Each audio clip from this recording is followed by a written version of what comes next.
My name is Dr. Orava. I'm Chief Scientific Officer with Enso Discoveries. I've been involved with regenerative medicine for over a decade now as a full-time basis. My background is I'm a veterinarian. I was in clinical practice for about 7 years. Then I left practice to join a small biotech company that focused on regenerative medicine, mostly adipose-derived stem cells and platelet-rich plasma in veterinary species.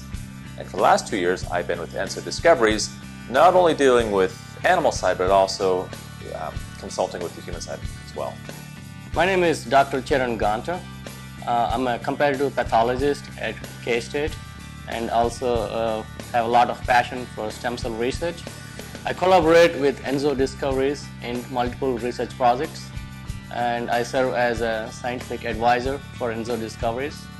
I very much look forward to more collaborations and doing more projects with Enso and help Enso grow domestic and internationally in the area of human and animal health.